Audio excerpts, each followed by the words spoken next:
Hello, everyone. Welcome to Earthlings, sheltered in space, where we chat with humans across the globe about life in the universe, from the comforts of planet Earth, a place we call home. My name is Tonya V. I'm your MC and crewmate. I'm here with Andreas, founder of Space Affairs, a European, German-based space company. Today we are chatting with the artist Nahum. Nahum's journey takes us across oceans, through space and time, and to the deepest secrets of our inner consciousness. We hope you enjoy learning about his life, career, and artistry. Let's get started. How it is in outer space? I hope it's cooler than Berlin right now. What's the temperatures?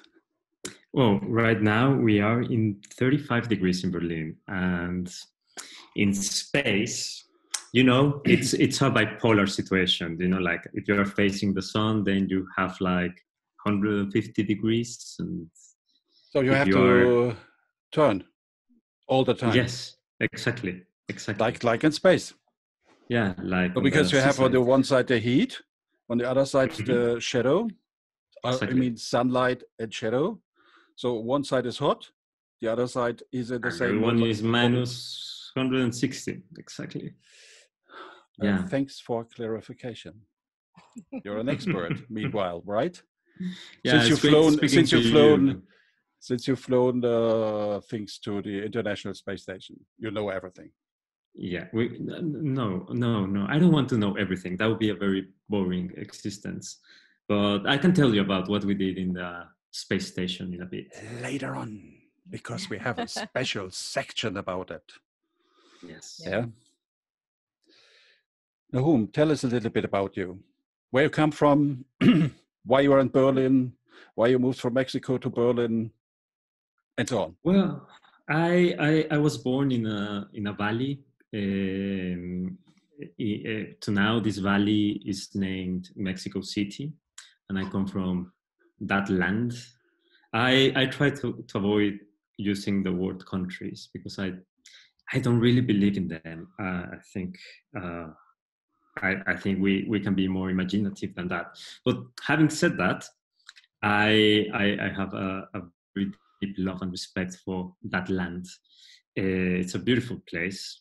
It's a valley, so from any point you can see the mountains.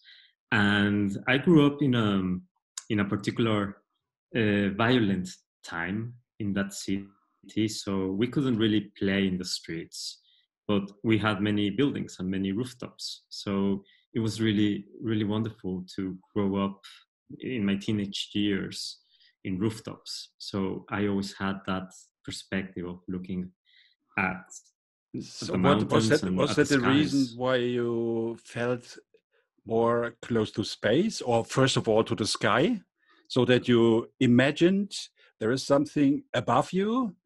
When you are on the ground walking, you have the streets and the ways and the buildings and all of that. And when you're on the roofs, you are much higher.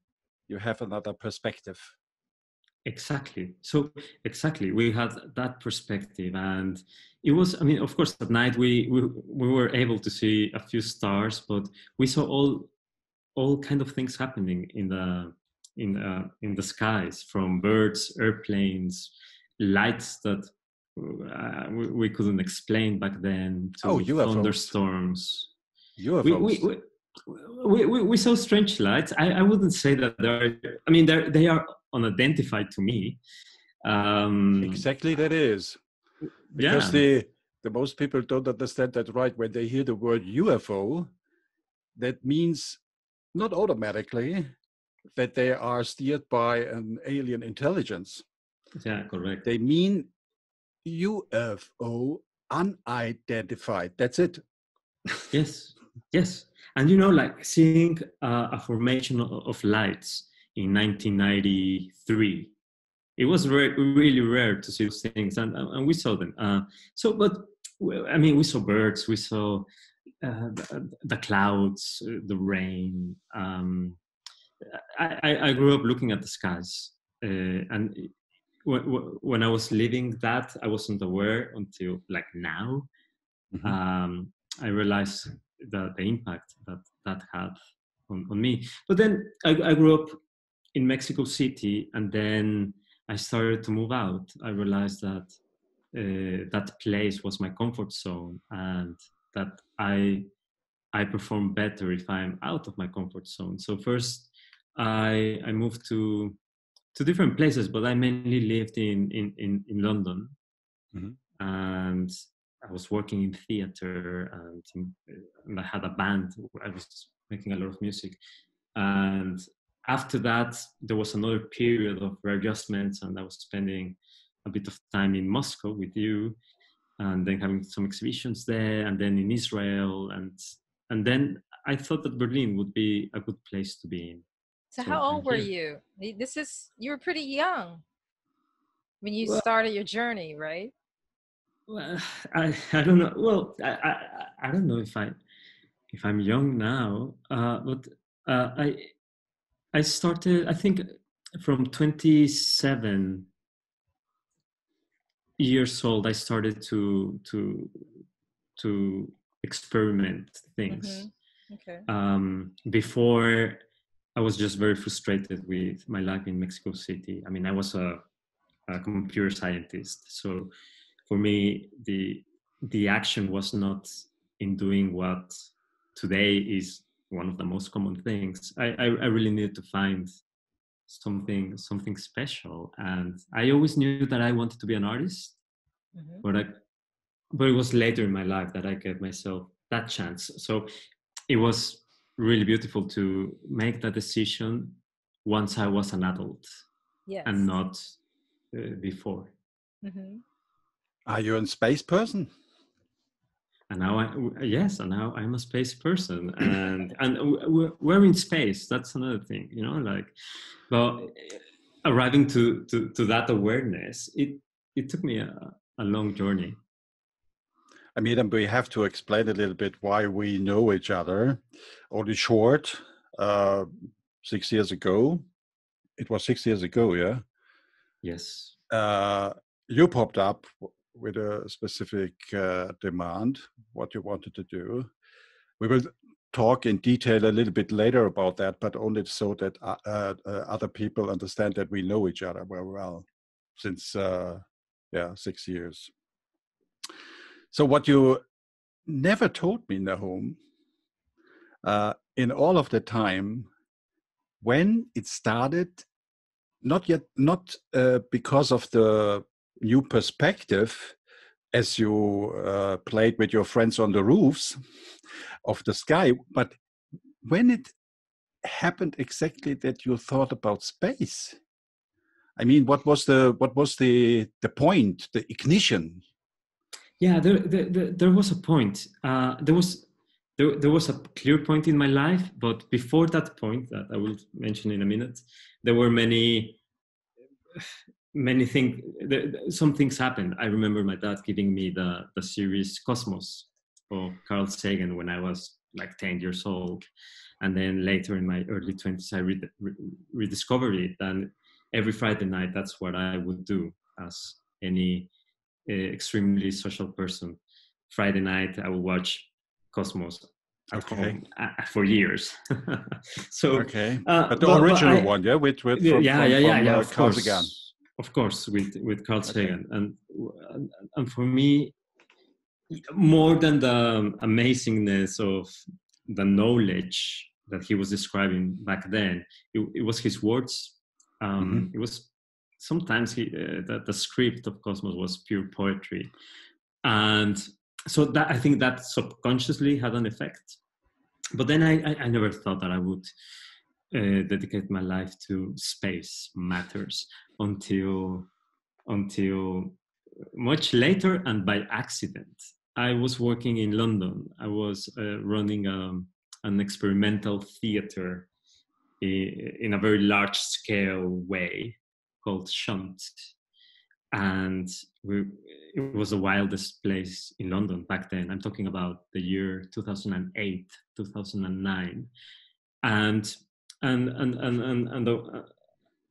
the word of mouth just spread about this place. So we had all sorts of people coming to our venue.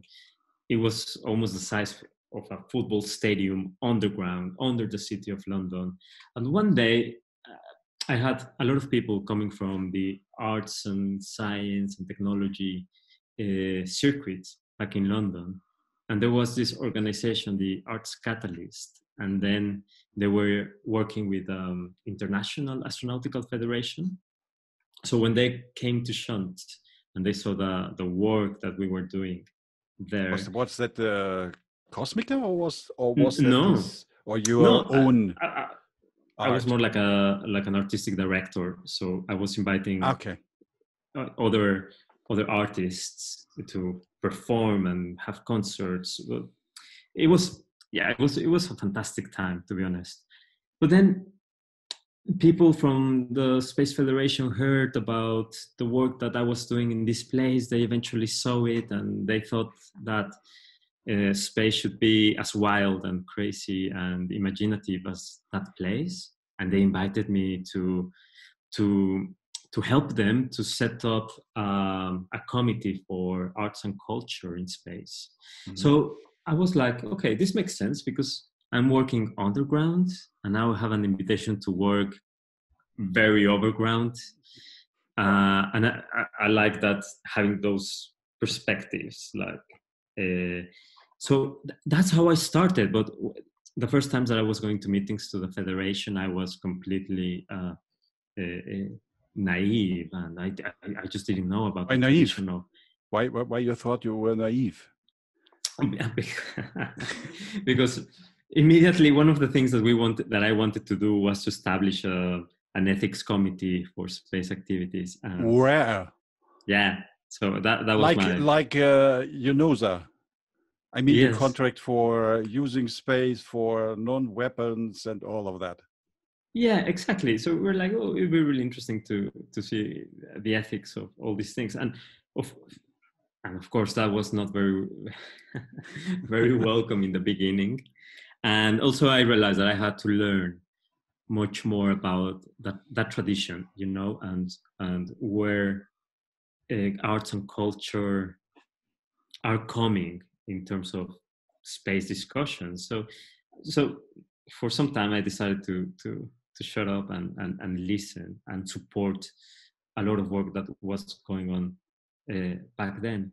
And then it was just a learning curve. Sure. I think I've spent 12 years 12. really engaged in this. Yes, 12 years. You have to. You started very young in age, yeah? 2010, 2009, yeah. Yeah, because Arts Catalyst is known by me. Yeah, you know that it was this relationship with the German artist Michael Najjar, who did an art for himself also in 0G. And as you were trying to investigate that you could fly your Mexican artist, yes. That was then the connection there, where somebody told you should talk with me about yes. it to help you. Yes, and I remember that conversation. I was in Texas, and I still remember our chats as you were at the border. Yeah, I was at the border. As you told me, there is no real border between Texas and Mexico, and there is an eye cellar. There was a Mexican eye cellar on the other side on Mexico, and all the Americans went over the border. So what is it? By the ice. America. What? You were in Texas, and you were doing what in Texas? I think I was doing some research about how to vanish the border, like to do a happening where for one night there will be no border and everyone would cross freely. Of course, that didn't go well with the border patrol. They caught me once. Oh, And that was in 2000. When was that? That was what year? 2014. Okay. Mm-hmm. Yeah, early 2014, perhaps. Okay. Spring, maybe. But also I had this idea of doing a project, which we will talk in a moment, and that's how I got in touch with Andreas. Okay. So you got you made your experience with the American Border Patrol. Yes, that was fun. I have really good videos of that I'm. Oh God, I'm very don't proud. share them. You never will be able to go back to the United States again. Yeah, no one has seen them. Oh, well, no. If there's a new administration, it may present a new opportunity. Exactly. We're waiting to see what happens later in the year. Let's see. Yeah, I trust you. I trust you, people living in that land. I trust you. Well, so yeah, that's how I got started in space. Nahum, the most biggest thing what you are doing also is Kosmica. Yes. It was always a little bit in the dark also for me, because I was not realizing what that is. Mm-hmm. Yeah, because I made my investigations in that time. Also after our meet and greet in 0G. And I wanted always to know a little bit more about that.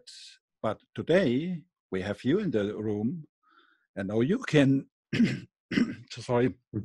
explain what that is. Kosmica. Yeah, sure. What does it mean? What is behind it all? Exactly. And maybe I didn't tell you, because I like to think that I have two hats. One is half of the day I'm an artist, and the other half I run Kosmica. And Kosmica is it's that point in the day for me that I stop working in my ideas or only I stop working on myself and I start working for others. Kosmica is about a community, and it's an institute that emerges from this tradition of having artists and people in the humanities engaged in space activities since forever. Was it built in Mexico or where? London. In London. Okay. London. I mean, the short story is that I came up with the idea of Kosmica after being a little bit frustrated with the way that things were unfolding in the Space Federation, because things are slow. I mean, we know it. It's the nature of space activities. Things are slow. And I was working really fast in my theater in London. Sometimes it was Monday, and we didn't know the 14 productions that we will have opening on Saturday. So this is the artist way, like we make things happen really quickly. And I thought, well, let's do something like this, but with art and space.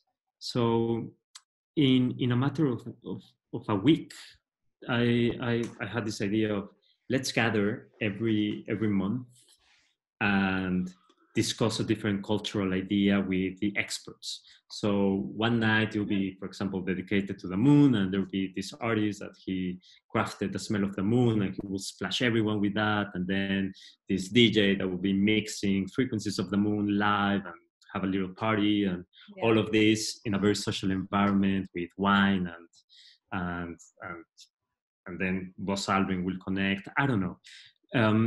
So it was an experiment, and I didn't believe that many people were going to be interested in coming to this kind of events.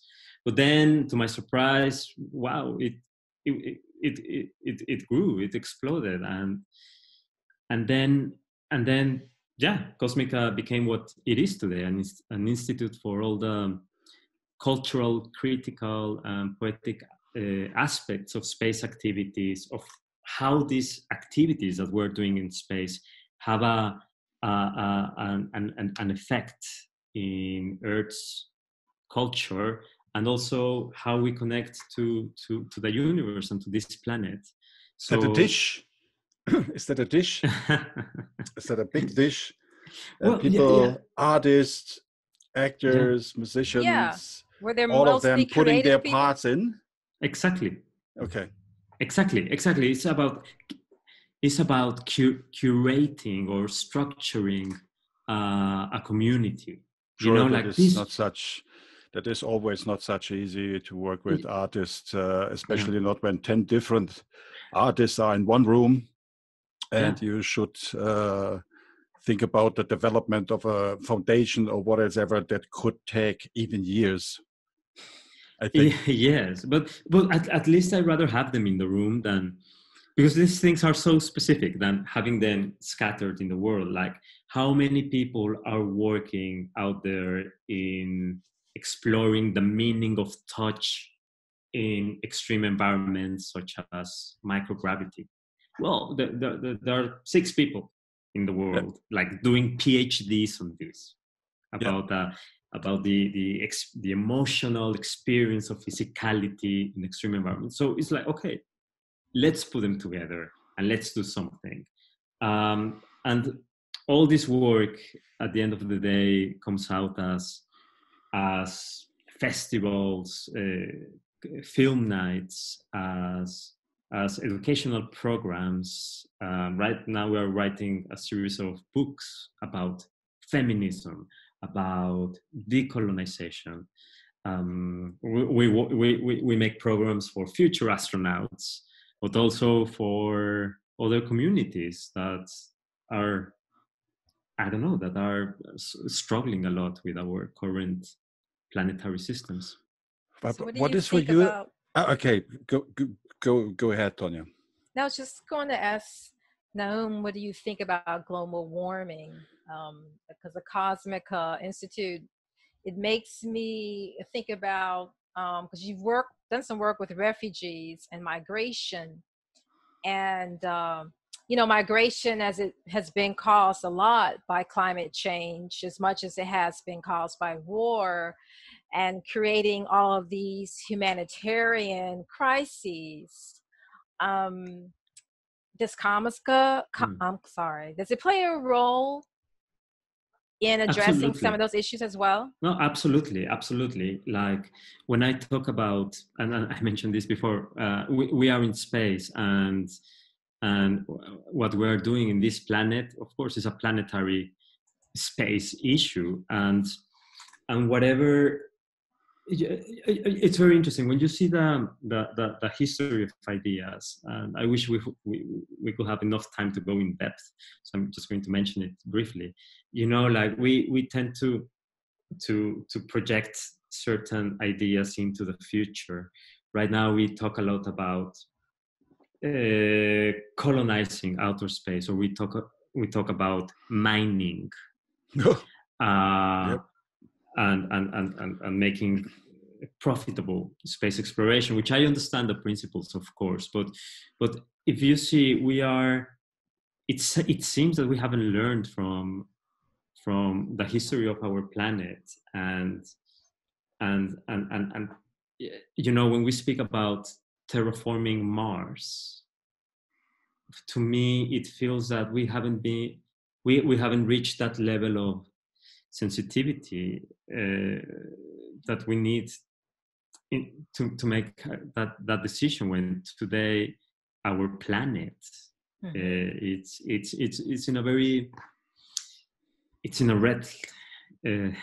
in red lights right now.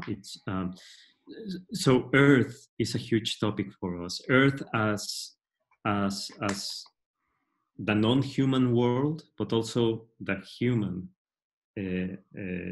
part of it. Like, at the end, we're witnessing that we can have an incredible effects in this planet, and in each other, and in non-human life forms. So absolutely, yeah. So it's super important to understand ourselves in a greater context. Right now, slowly we're realizing, oh, we're part of the natural world. Damn, crap.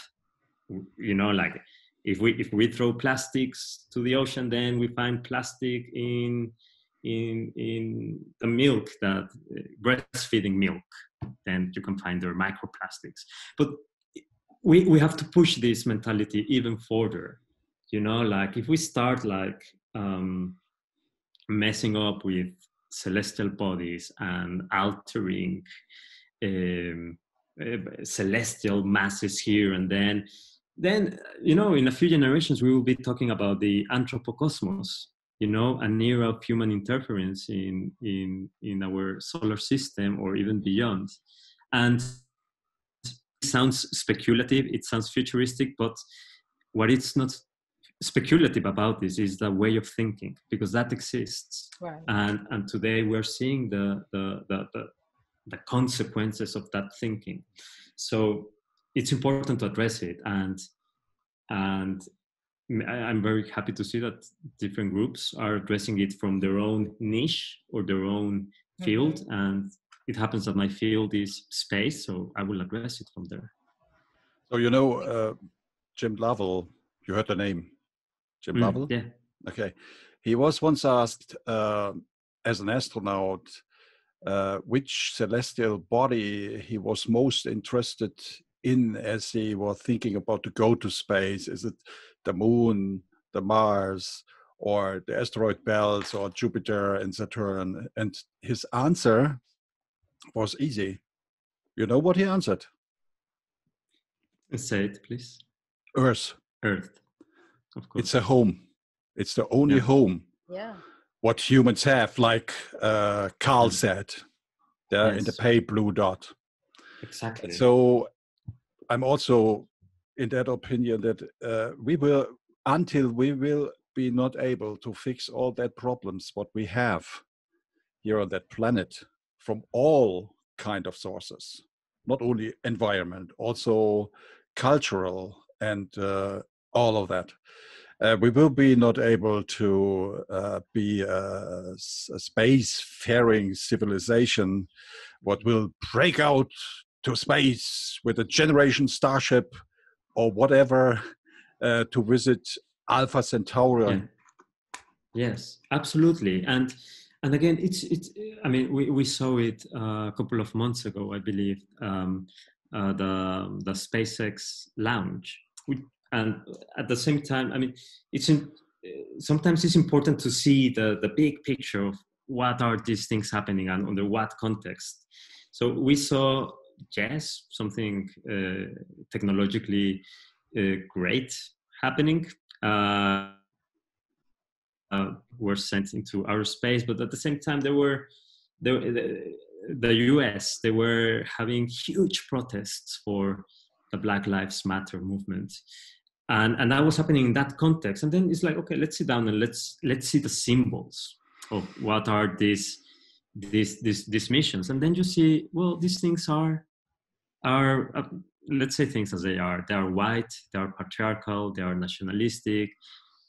And it's like, okay, you know, like if space exploration is the edge of what we're able to do as civilization, why people don't identify with these things? And it's like, because the symbols, because the discourses, the technology might be great, but the discourses are very poor. If we're talking about colonizing Mars, then we're using a discourse that is 500 years old. So this is the importance of bringing the humanities and artists into these conversations. As I watched the launch 2 times, 3 days before, no go. That was then a kind of rehearsal. Yeah. And in the same time, the political situation from the White House, the discussion with Black Lives Matter, and people started, all life matter. Yeah, that's right. Yeah, but there's a difference in the meaning, a huge one. Yeah. For me, that was like 1968. 1968 in the world history, also, of course, for the United States, there happened a lot of bad things. And what the Americans did in December, they sent the first humans to the moon. Yeah, that happens out of the sudden. You know that it was so not that planned, and so Apollo 8 flown to the moon, orbited the moon, and came back.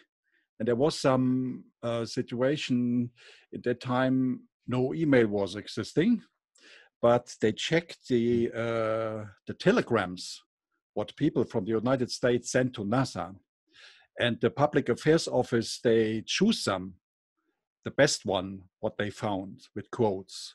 And there was one quote, and the lady said, you saved the year 1968 with that mission, because that was then for a small moment in time, as the guys flown around the moon, they felt a little bit more comfortable. Beside all that, what happens, remember Martin Luther King killing, 1968. Yeah. Then Kennedy. There was a lot. Yeah, I mean, a lot happened in 68. Yeah.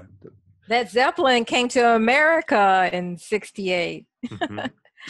I mean, what I'm saying, it was a very pivotal period in our history of kind of like new starts. So we have this happening every few generations where you get a new opportunity to maybe do it right this time around.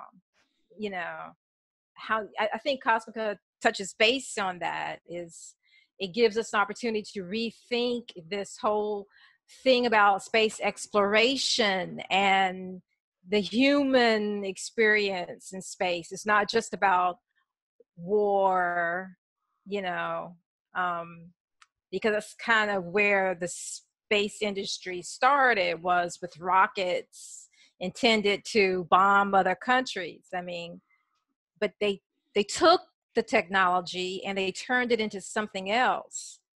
And I think that's what you're touching base on with the art and technology. It gives those different perceptions, interpretations, applications, and so on. Exactly. And, you know, like, I wish there was one single field that was able to resolve all the complexity of what humans are, but sadly there isn't, and we have to acknowledge the limitations of science and technology to touch on certain topics. We have to acknowledge even the limitations of arts and the humanities. So if we cannot have such an important enterprise as space exploration only run by science and technologists or billionaires. I think it can do much better than that, and we've seen it. You know, like, it's not that everything is completely wrong, but we have to push it, you know. And sometimes people tell me, "Oh, you're so angry with space activities." I was like, "No, I'm not. I love them, and but I want them to be better. And if there's a way that I can contribute, I mean, I'm not going to build a rocket. I'm just not interested. But I'm interested in having an indigenous person in Peru feeling inspired about this and getting inspired about the construction of humanity, about our universe, about our planet. And if this person watches one of our, you know, like the SpaceX launch 2 months ago, it's completely disconnected. It means nothing. So we have to shake things. And sometimes I'm sometimes a little bit provocative in the space community, because I can say things. I'm not in the payroll of a country. I'm not in the payroll of a space agency or a mining company. I'm free to say whatever I want to, and that's one of the virtues of artists. And also something really tragic. We are not in the payroll of anyone. So this freedom should be used for these kind of things, for bringing sometimes some honesty. And we're in times where we need to be honest about things, even if it hurt, you know. And do you think that especially at the moment, it would be necessary to send other people to space who can explain that better from another perspective. I don't speak about engineers. I don't speak about scientists. I don't speak about pilots. We should send politicians. Yeah, we should send artists, of course. Hello, Nahum. There's your ship. yeah. I always say, like, wow, sometimes these sublime experiences, like politicians should have these experiences. But yes, absolutely. So I mean, this is what we try to do with Kosmica. Like touch all the different groups that are involved in this, like the humanities, space sector, and the wider society, and try to have these conversations and these discussions. It's not me talking in a long monologue. I'm listening, and I'm setting arenas for these conversations to happen. And so when I'm in Kosmica, I'm also like being an antenna, and I'm reflecting and learning a lot. In my personal but you're receiving and sending in the same moment. Yeah, well, you are dish. Now we are back to the dish. The dish is also to fill up the dish with ideas, but also to send signals and to receive signals. Yes, exactly. For example, in the cultural world, we are talking so much about these issues, about culture, about indigenous, climate emergency. So it's like, okay, like I think everyone should have these conversations. So I'm just bringing these conversations to the space topics, and to my surprise, I mean, often people ask me if it's difficult to communicate or discuss these topics, and I'm going to say something nice about the space sector, and which is sometimes it's easy because people working in the space sector, they tend to be very clever people. I'm talking about people that are making things happen, not only speeches. They tend to be very clever. The problem is that they haven't been exposed to these topics or to the humanities. But as soon as you bring a group of cultural experts and just start engaging them in these conversations, they get these ideas. So also it's quite privileged to work with this community because they get things. Yeah, it is all about connections. It is a network. Without a network, nothing moves on. Yeah. But back to this, why we should go to space from another perspective. I still remember my personal experience, what I made. I mean, I wasn't in space so far. I don't know if that will happen. Maybe when I'm old and Elon Musk will ask me, hey, do you want to live on Mars? I will say, yes, Elon, because it is better to go to Mars as to die in a pension home. Yeah. Even I would die on the way to Mars. But, I've flown the MiG-25 Foxbat to an altitude of 92,500 feet. That's approximately 28,000 meters. And what I saw there changed my mind. Yeah, because that was my personal overview effect. You don't have to go such high. It could happen that you have a personal overview effect when you're on the roof or on the Eiffel Tower or on Mount Everest. And so that is exactly that what people should endeavor more. This feeling. Yes. Or even stargazing. Exactly. Stargazing, astronomy, and all of that, right? Mm-hmm. And like I just to quickly say, sometimes I think, when, again, this is my spirit of being a little provocative. Sometimes I tell the space people, like, I mean, we need to have not an overview effect, a ground view effect. Sure. Just have an appreciation of the wonderful place we live in. Just look at the horizon. Yeah, only And look out of the box. You know, yes. people running on the street, and what they're doing, they're watching to their smartphones. Yeah, very interesting stuff. Facebook Messenger, who posted the new cat photos, Space or Affairs what video. people eat, or Space Affairs videos. Good. Also, I accept that. I accept that when the people watch that. I like that. So it is really so that you're totally right, Nahum. The view starts there where you are walking, where you are. And sometimes it is necessary to open only the door more often, or the window, and have a look out to realize in which world you are. Yeah, exactly. Gaining a new appreciation for our planet. You know, because if we don't look after our planet, then I really don't want humans to settle anywhere else and trash it. And you know, like, and there are two concepts that are interesting. One is, and we tend to confuse them all the time. One thing is the exploration of space, you know, like having probes or rovers on the moon and Mars, and hopefully humans in Mars very soon and back on the moon. That's one thing, you know, like exploration. I think, yes, we should go for it and we should do it, and let's do it in the best possible way, and let's have astronauts from all genders, races, pigmentation, colors of skin, whatever. But that's one thing.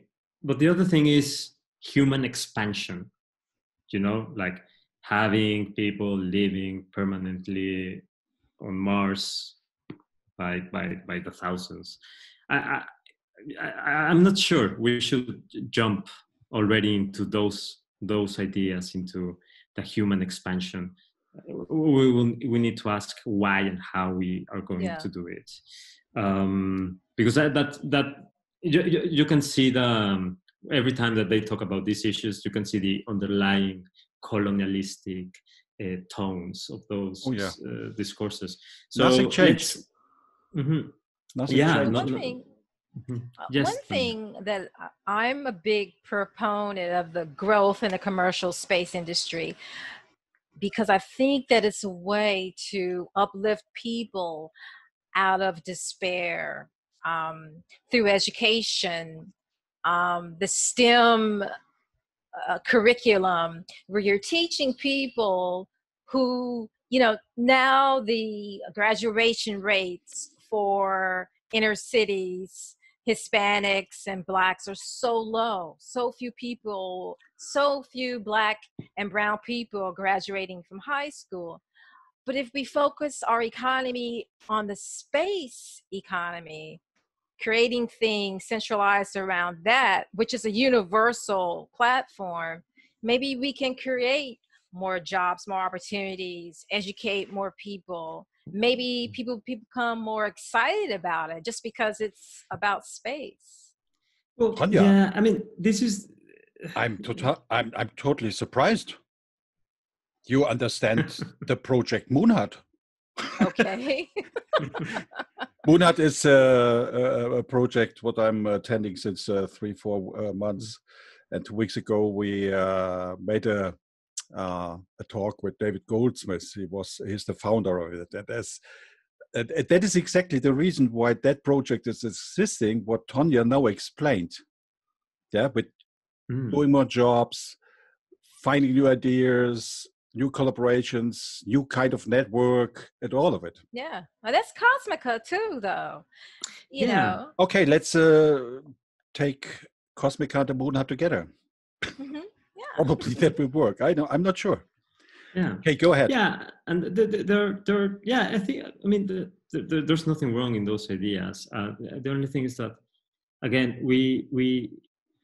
it's a matter, you know, like we cannot. I think most of the mainstream systems that we have on Earth, like state nations, the economic model that we have in place, are clearly not working. So so it's not, I mean, I don't have a problem. There has to be an economy, and we are a transactional species.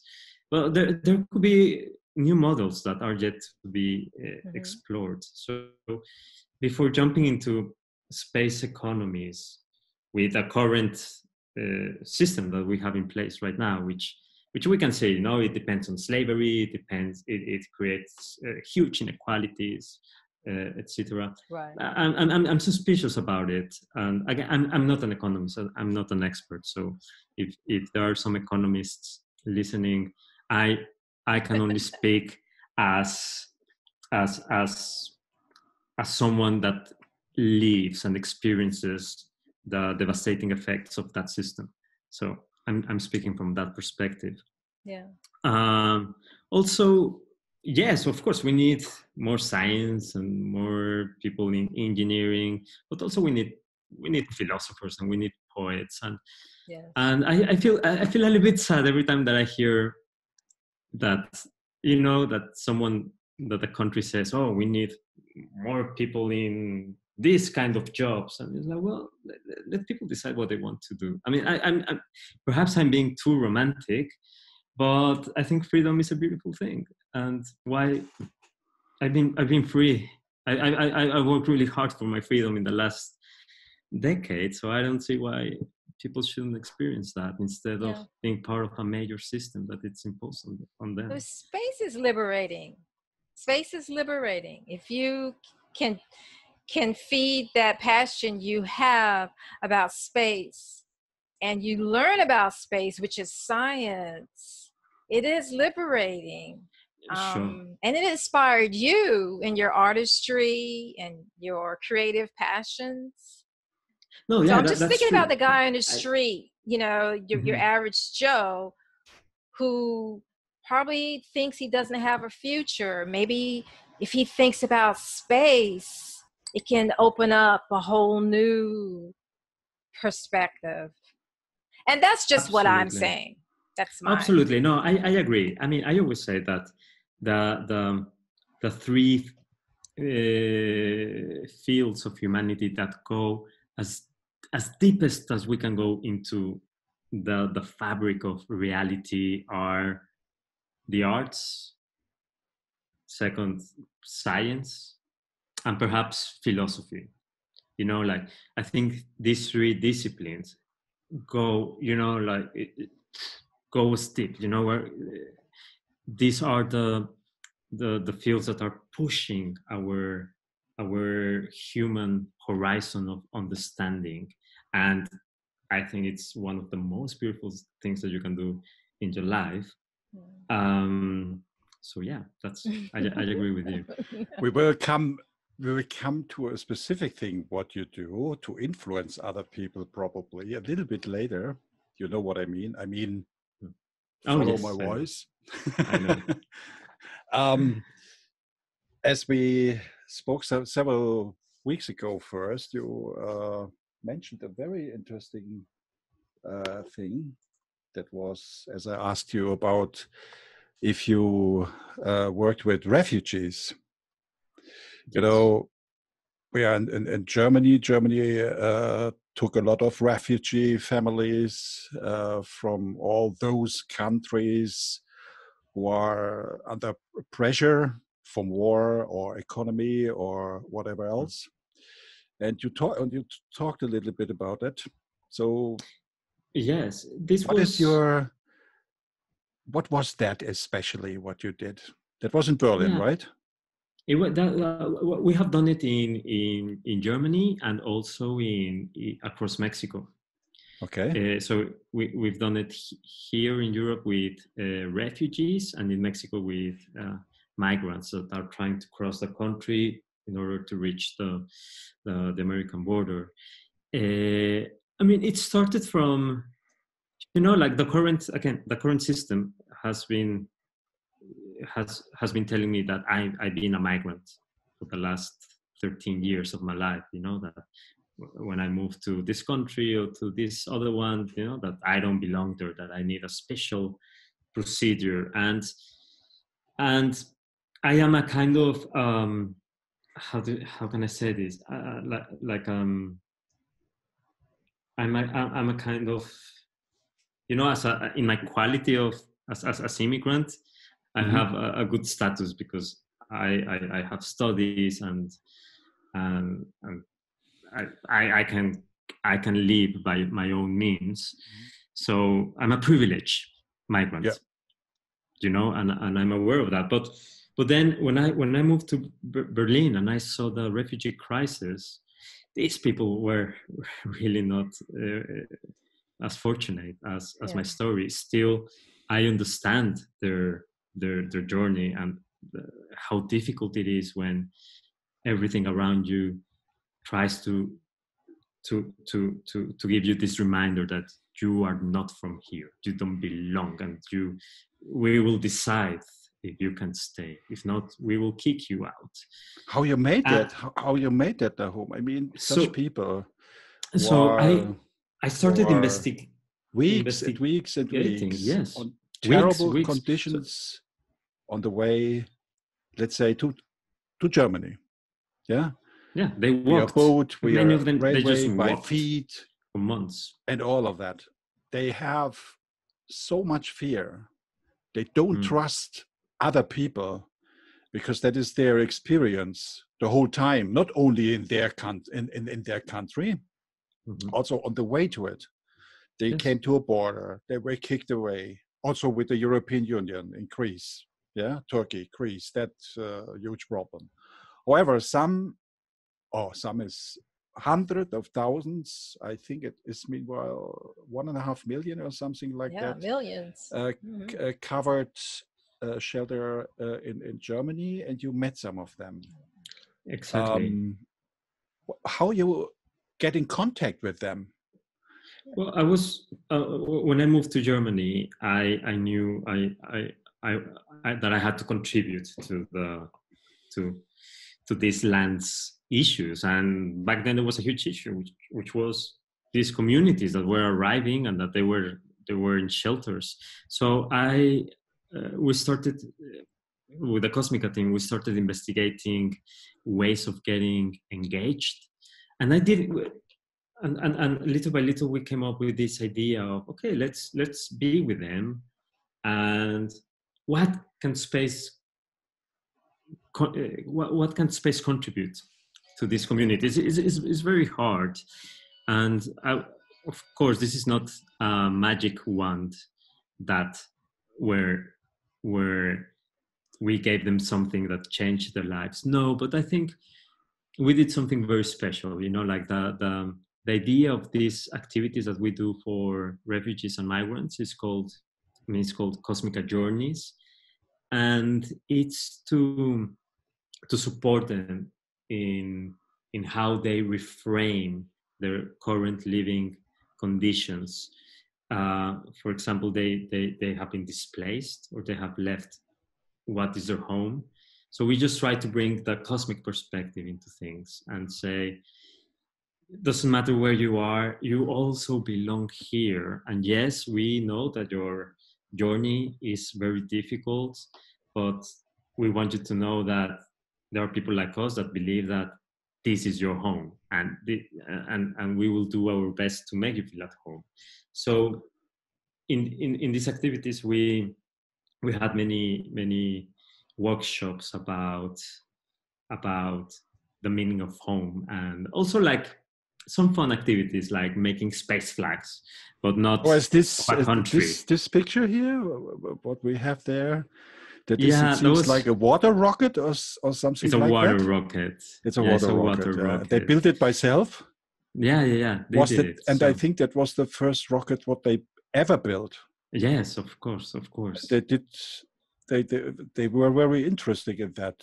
How they that works. Loved it. I mean, like it's a full program, and it has 7 different modules. But at the end of the day, we will do a fun activity, like, for example, the water rockets. And because they loved it so much, every day they were asking us, and now, are we doing the rockets? And I was like, okay, all right. So we were doing the rockets every day. Yeah. And also, like we explain a little bit about the principles of propulsion and the rocket equation, and so it comes with a little bit of STEM knowledge, knowledge. Okay. I would say. Yeah. And did you also make some courses with them so that they can realize when you see Earth from space, not such far away, but let's say from the orbit, from the International Space Station, that there are no borders? Yes, exactly. So we're talking a lot about the images of Earth, and how, and also we're discussing about how animals, especially those that migrate, how they move. They don't care. And the birds, they don't care. The birds, they don't care. They just observe us and say like, "Oh, silly beings." So and this work with the refugees was very fruitful for them. What is what was the outreach of it?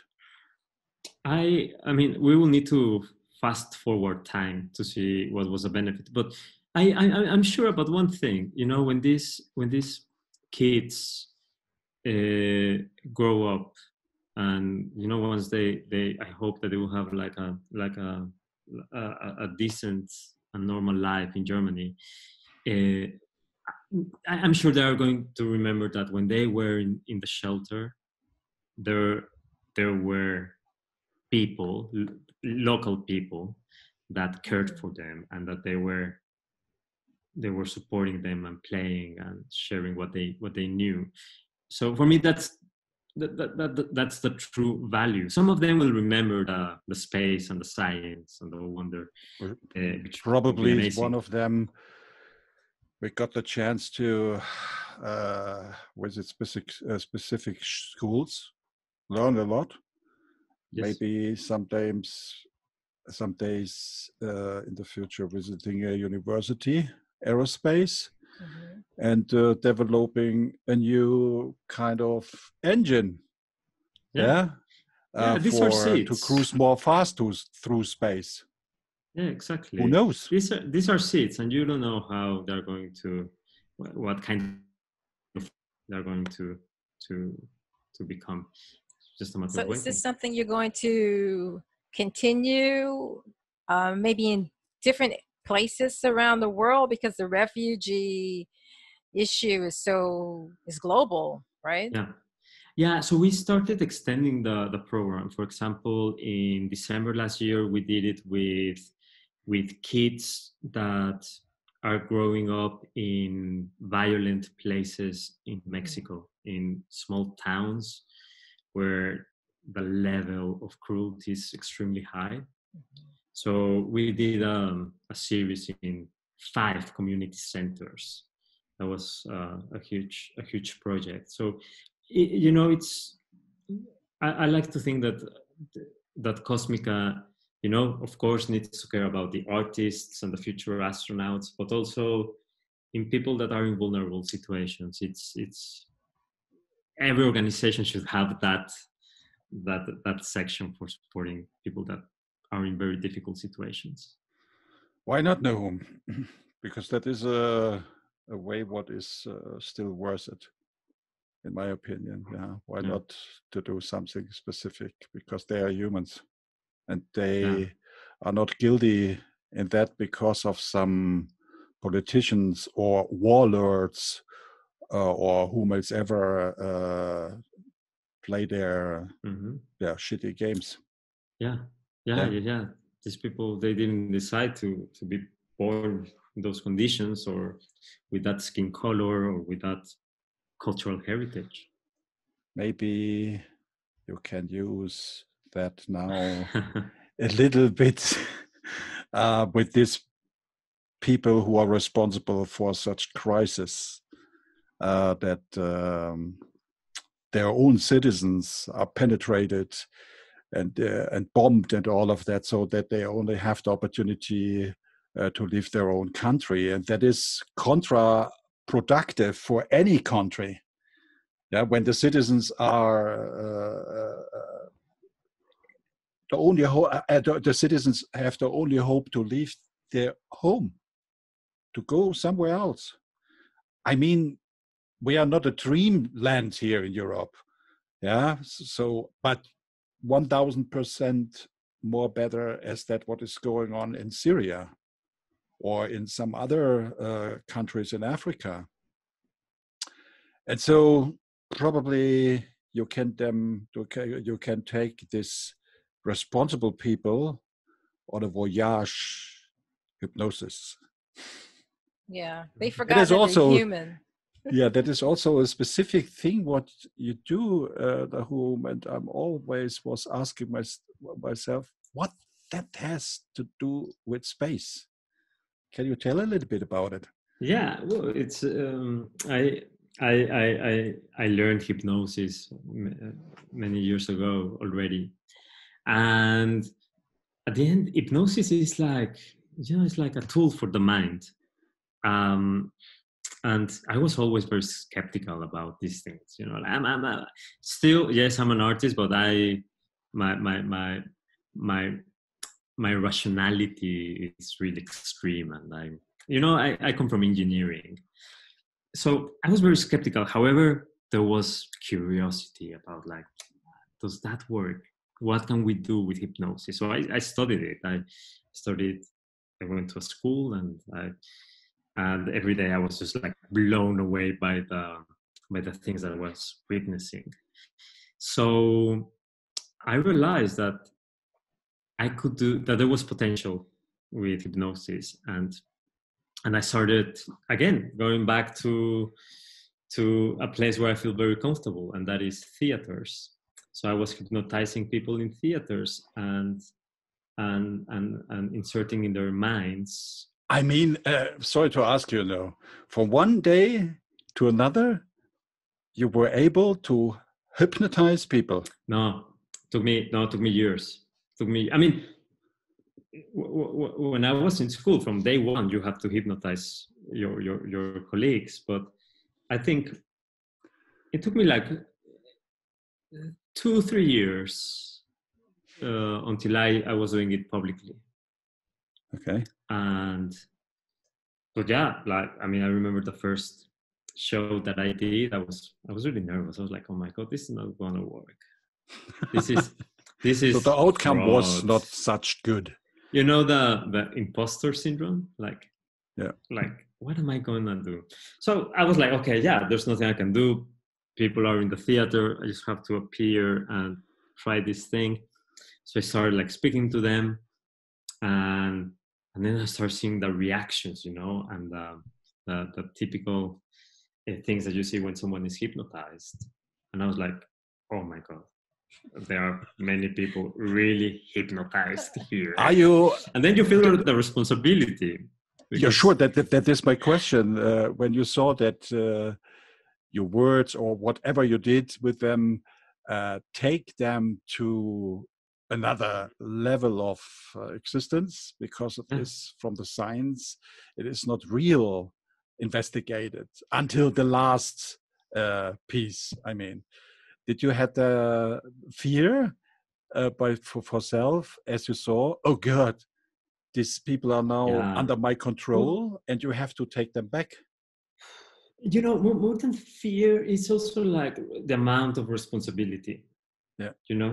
Because you have to create a safe space in order for this to happen successfully. So caring for, I've done it with up to 100 people at the same time. 200? No, 100. 100. That's like the maximum, and I get it's very draining, because I literally need to look at each one of them as much as I can. But I started like experimenting, and I thought it would be really beautiful to, what if an artwork is the opposite of what we think is an artwork? Artworks are always material, made of something, and they are external. They exist outside in the objective world. But in this case, the artwork is internal. It only exists inside of you. And secondly, it's immaterial. It's made of nothing. So I started like introducing stories that never happened in people's minds. Example? And of course, can you give an example? What is space related? Yeah, they're space related, most of them. One of the favorite ones is walking on the moon and experiencing an Earthrise. Who thought that? Okay. I don't know. Yeah. And then they moved slowly. Yeah. Because we do the entire narrative. You ask them what you are seeing at the moment, and do you feel the ground, the soil? Do you see earth or whatever? How you do that? Well, something that I learned, I think I have hypnotized over 1,000 people already. Mm-hmm. So I've been learning from every show. I learned something new, and I learned that the results are more beautiful when you structure that experience with a series of questions. So instead of me imposing, like, look at the blackness of the sky when you're not, just say like, can you see the sky? What's up there? Okay. What's going on? And then the beauty of the show is actually when it finishes, when people wake up, and then I ask them, what do you remember? And people say, well, I remember that I was walking on the moon, and that and actually it was really strange because I know I've seen pictures of the moon, but the moon was pink, and or someone would say, I met my parents who passed away, or one day in the UK, a woman from India, she saw Jesus, and she's not Christian or Catholic, but Jesus spoke to her, and she was really troubled because she was like, I felt the warmth of Jesus. Mm-hmm. Wow. And so every story is different, and that's the beauty of these shows, that if I do a show with 30 people, then at the end there are going to be 30 different stories. You could write a book. Absolutely, about it. Yeah. Well, it is people's inner consciousness, right? I mean, you are tapping into the deep conscious, right? I've never been hypnotized, so I don't know. into their subconscious, and also throughout the time, this particular performance became more about home, Earth, because there is a moment that is very conductive, and it's, at some point I asked them, okay, stop wherever you are and turn around and look at the horizon, and then they see Earth rising.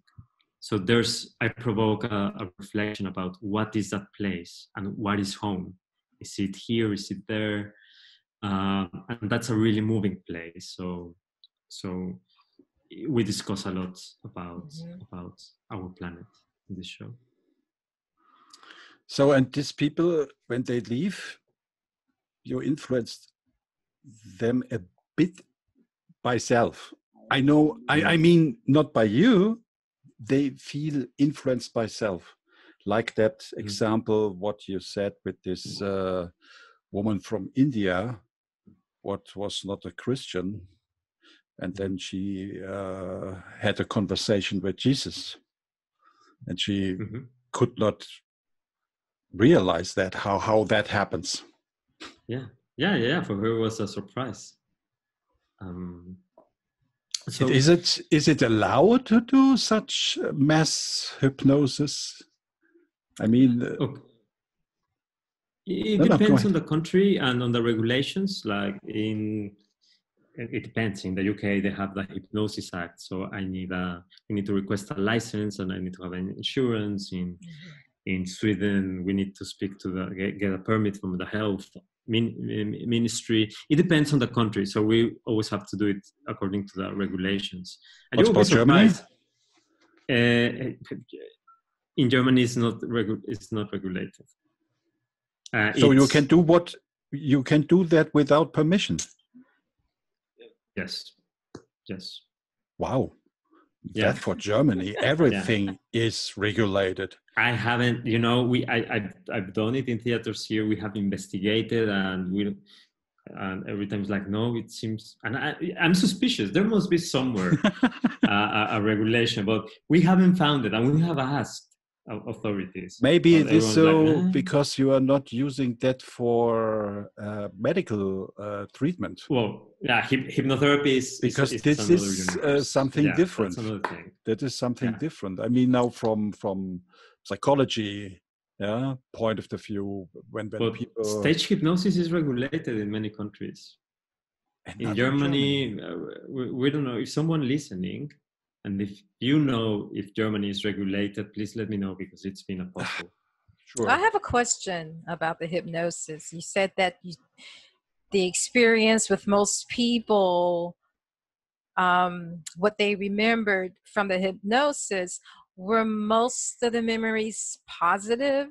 Were there some people who remembered violent things or angry things? Oh, that's a good question. Not, I mean, not really. Mm-hmm. Some people have had a very difficult body or sensorial experiences. For example, I mean, but this happens with hypnosis in general. Like body temperature can increase or it can drop. Mm-hmm. So it's common that in a show someone will walk out because they think it's extremely hot, but it's not, or that there's like a strange smell that they really don't like. In a sensorial way, yes, but not in a violent, like in a nightmare kind of. That hasn't happened actually. It's interesting. That's, I think, also because the way that it's conducted, I want to believe this, is that we depart from a safe space. So people come, and instead of creating the aura of these people that is going to control you, I'm really like speaking to them, ground floor. We're together in this. This is what's going to happen. They remember everything, and ultimately they have the control, not me. So I'm just like a guide. But if they don't want to walk, they stop walking. So once we create that atmosphere, then we can do this work. So that's why we have had mainly good experiences. Great. I will come to Berlin one day to meet you. And then Yes, you can please. take me into the hypnosis. I have to say, this 20 years ago that somebody made that with me. And after the hypnosis, I couldn't remember. I was only recognizing that I was at a strange place.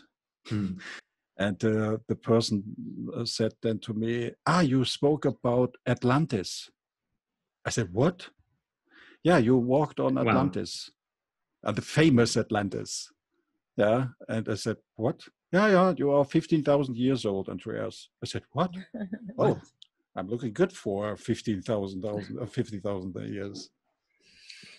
Well, that is really specific. From one hypnosis to the next. That was our mission, the common mission, La Gravedad de los Asuntos. This sentence is since then in my brain, in my mind. Good. And this plane, what you see here, you recognize also, right? Yes. How it is called? Illusion. And? 76 MDK. Wow. What means MDK? Of course, I remember. What means MDK? That's a good question. I don't know. And to be honest, it's a short Russian term for flying laboratory. Yeah. That's it. Okay. It is. You remember well, yeah? Yeah. Yes, I remember that monster very well. It was very loud, yeah? Yeah, Very it's huge. intense. You know, it's like an animal. I do not need a quote from the NASA astronauts about the dragon. Probably you heard about what they told about the phase of the re-entry. Both of them said it was very specific with noise and all of that. And both said that it's not a machine, it's an animal. I mean, the dragon, very poetic. Yeah. Wow. But this plane here, for me, it's also an animal. But I was never sure which one, because it is different. Every stage is different. Yeah. Yeah. I don't know. Like it's more like a wild falcor. What? From Falcor, no? From the Never-Ending Story, the flying dog. You mean this?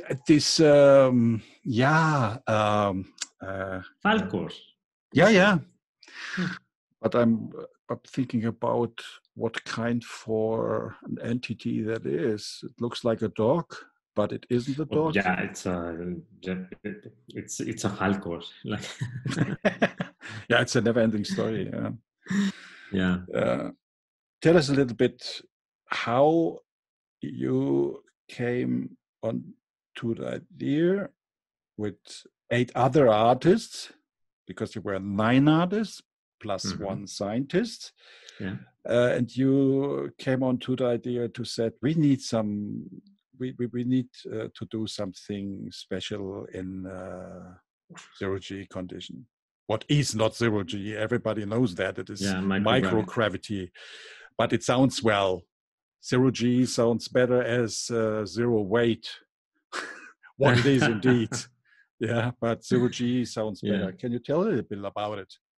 Well, you know, like I was in 2014, I was very interested in, I was discovering so many things about space and arts, and I knew some artists that have done zero gravity parabolic flights before, but I realized that there was a gap, and that was there.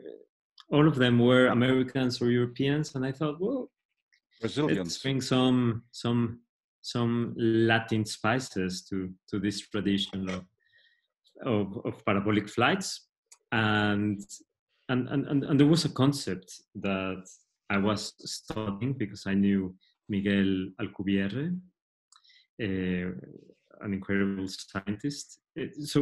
And that was gravity, you know. So I thought, okay, gravity is everywhere.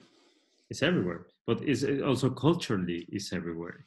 It's in our language. It's in our religious ideas. You know, like everything that falls has like a negative meaning. You know, the fallen angel or the snake that is like on soil, and we aspire to the opposite. We always aspire to lose gravity.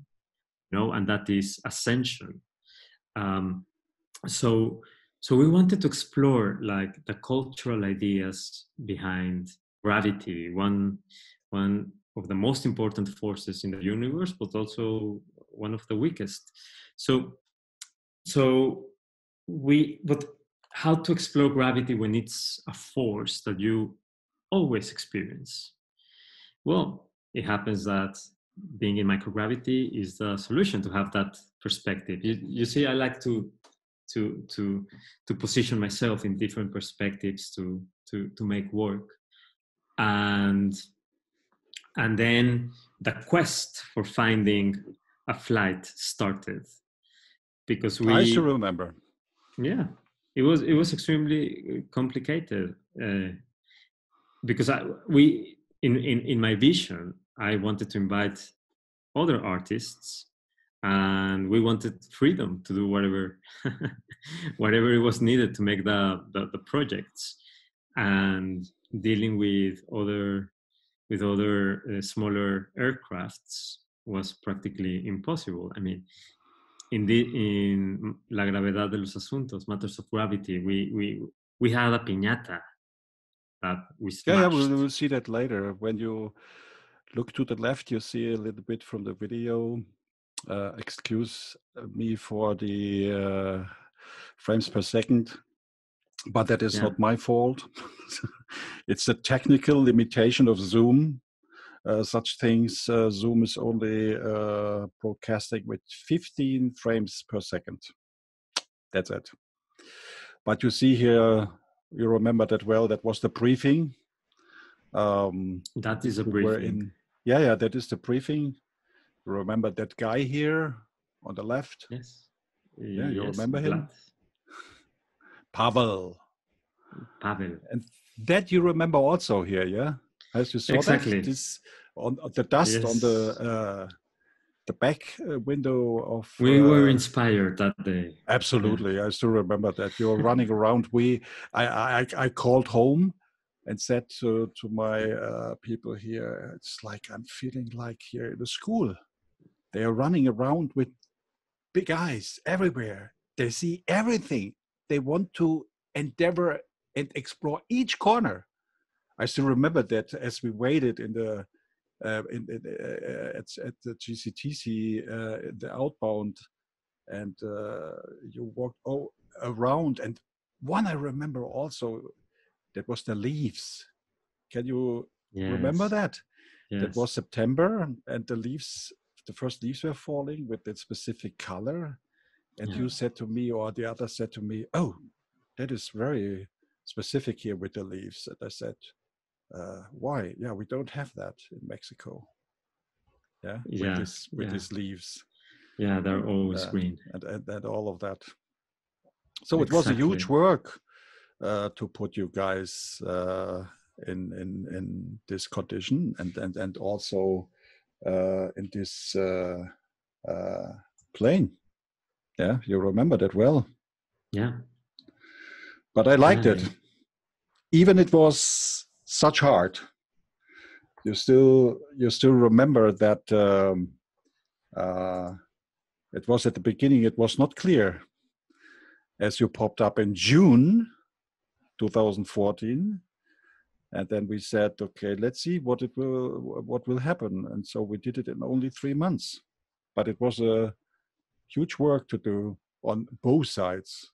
I remember well that we talked a lot, and I think that was the time in which you were there at the American-Mexican border.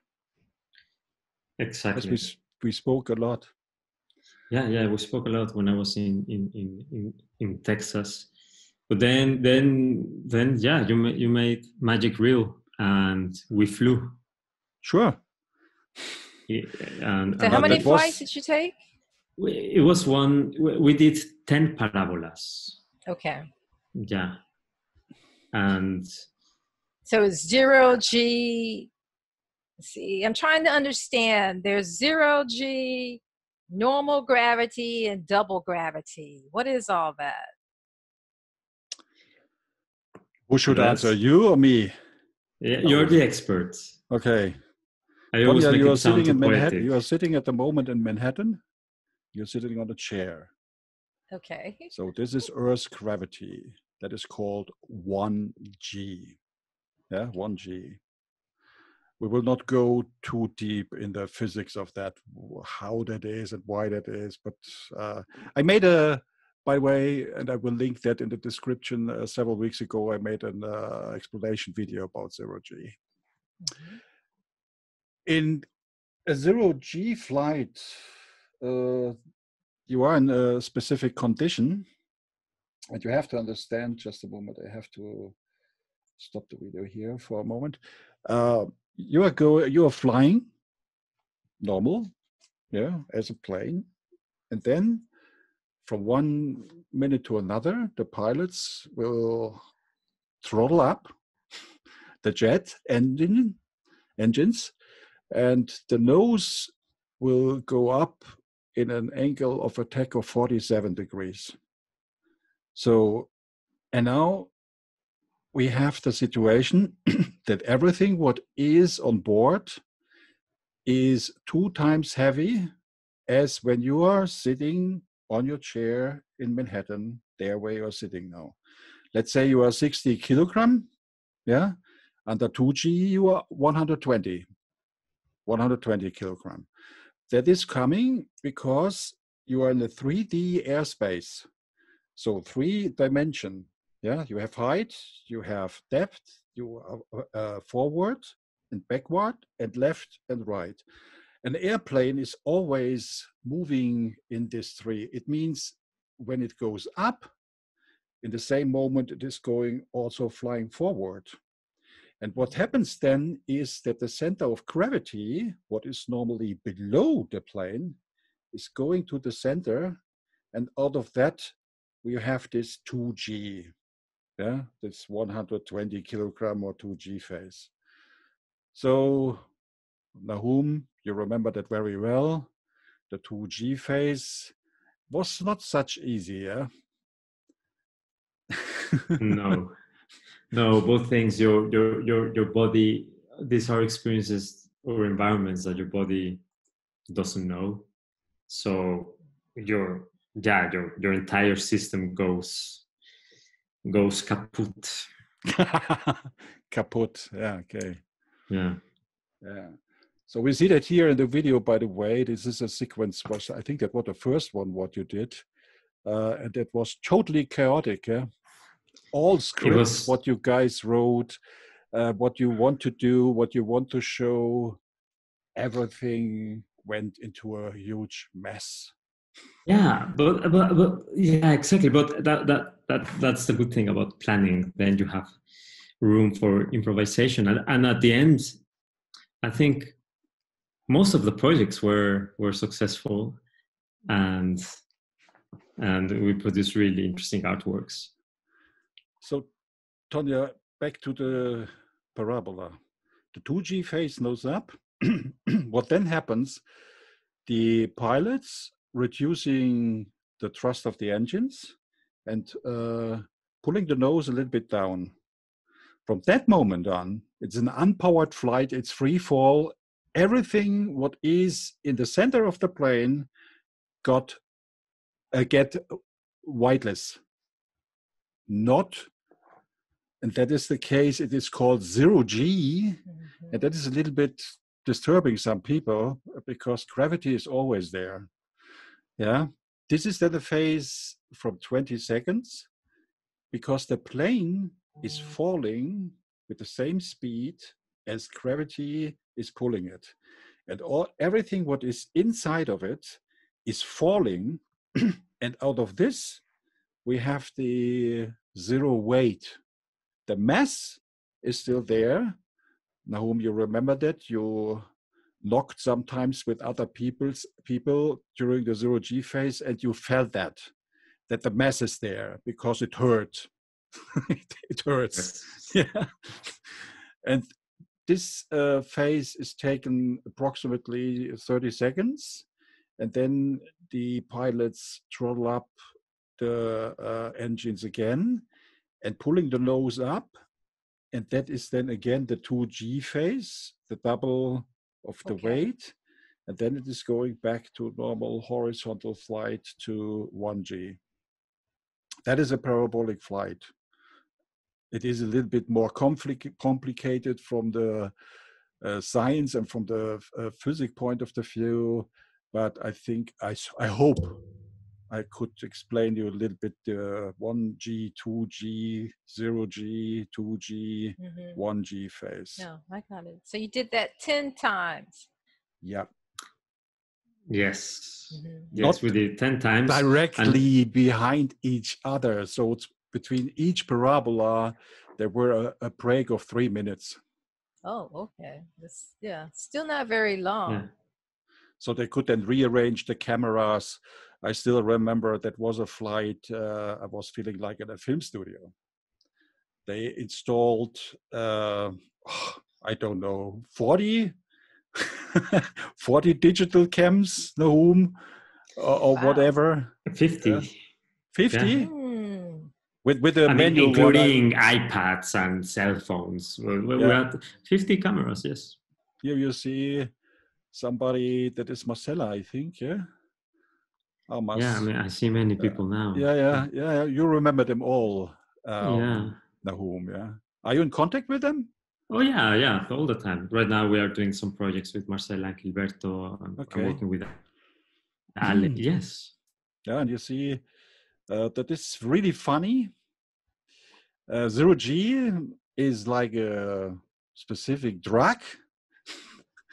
I could always be in zero G if there would not be these 2G phases, was make it more terrible. Yeah, these 2G phases, this pain. changes. Sorry, what? Pleasure and pain. Yeah. Yes. In the same moment. Yes. I always say that it was delightful and unpleasant at the same time. So how did this affect your collaboration? It was because the point of this was to create something. Yeah. Well, prior to this point of making the flight, we had been working already like for a year. So we didn't have the flight and we didn't know how we were going to do it, but we were already working on the pieces and it was a really beautiful art project because we created a series of seminars and symposia and public events and groups of experts that were advising us on different topics, like we had scientists, curate.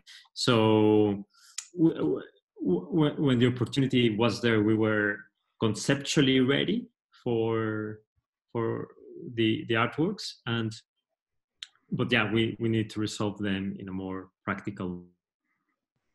So about the collaboration with the artists, yeah, it was great. I mean, we were so excited about doing this, and when the possibility was there, it was just ecstasy, to be honest.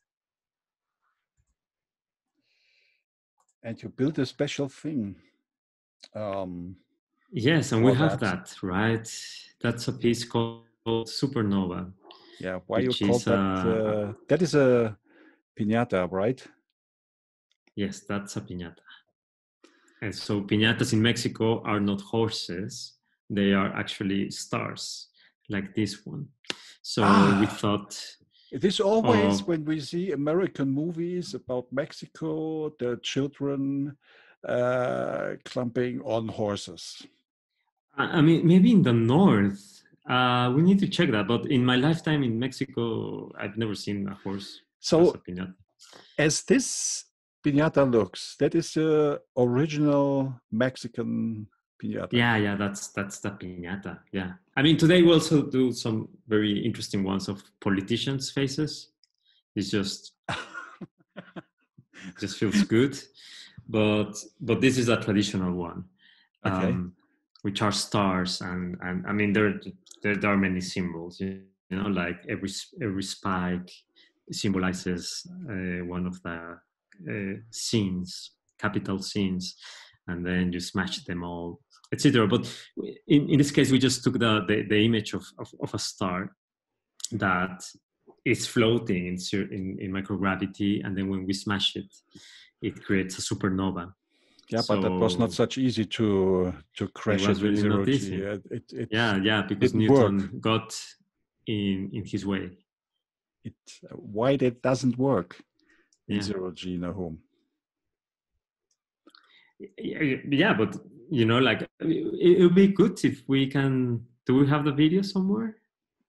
Then I have to go back. Okay, no worries. But that happens. Well, we can explain that exactly. The guys were a little bit afraid to hit the piñata, and so we wanted to smash the piñata. Okay. But the decision was made. But the decision was made then that one of the instructors should do that. Under the excuse of safety, they wanted to have all the fun. Okay, just a moment. I will go back. Probably I can find it here. No, that is too far. Just a moment. Probably it will come up because that is a very nice sequence. because that happens also unexpected.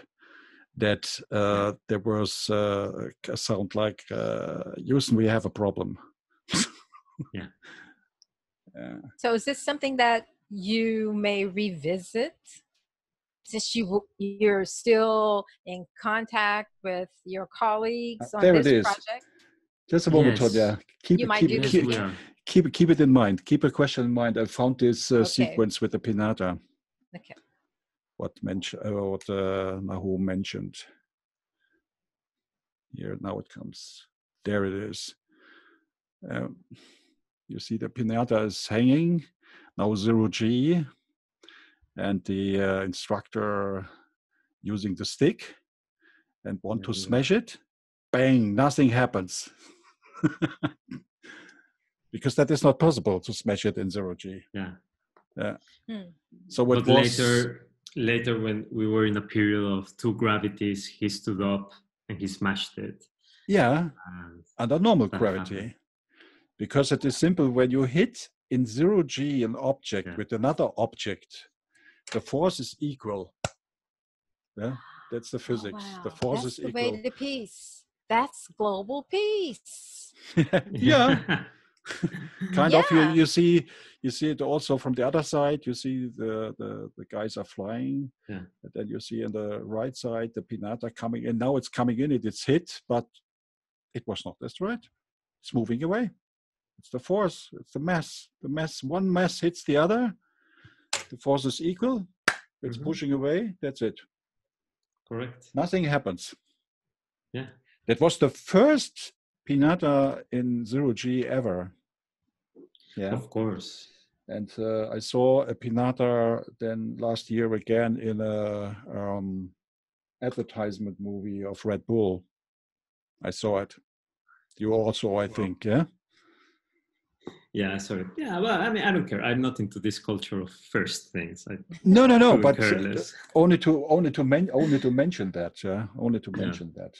Well, that makes. I'm sorry. Go ahead. No. I was going to say, Tonya, you had something to say. Well, it's just a question I have now, because I know there are artists who become the directors, the marketing, advertising directors for brands, because brand executives see the creativity of an artist in their work, and they're like, hey, I want them to lead our PR team, our advertising team. And is this something, because you do have communication with quite a few brands, is this something that yes, but not in that way, like I'm not I'm really bad at applying my creativity to a very specific purpose. When I work with companies or brands, it's more like I just do what I do, and I show them my work, and as I will do it the same with a museum, and then especially I don't work that much. I work with foundations of private companies, for example, the BMW Foundation, but it's work. I mean, they have a network of world leaders, so we develop activities and experiences. But yeah, I think I don't have that substance to apply this kind of work to commercial purposes. So, I mean, some artists do, and great, because they can cash in some money. But I'm an artist, so I don't. But this doesn't mean that, like when you create or when you do this performance for a brand, they cannot get inspired. Of course they can. Yeah. Oh, who is that guy? Who is that here on the picture? That's Miguel Alcubierre. Who is that? Explain a little bit about him. He's he's an incredible Mexican scientist and good friend of mine. He's very well known in the Star Trek community as well, because he put in equations and theory in physics something that we know as the Alcubierre drive, or warp. Is it Alcubierre warp? Albuquerque Drive. Yeah, the It's drive. a Star Trek. I checked that they are talking not in the first episodes, but in the second or the third season, they are talking about the Albuquerque Drive. Yes. Yeah. Which is a way to travel faster than light by bending space-time. Yeah. With a lot of gravity, you bend space, and then you can travel faster. So he wrote, I think, one of his theses or dissertations or a paper. He made the mathematical work to describe a warp drive. He sent it to NASA, and NASA said, yes, that could work, but we have to find X. X is in the equation dark matter. What is needed for the engine, and so it's a good description. The X, that's like the X particle or the God particle or something like that. Yeah, exactly. So that's Miguel Alcubierre. He was the science advisor for you. Okay. He was a science advisor. That's a pretty serious science advisor. That's serious science. Yeah, totally. I mean, we have great people in Mexico.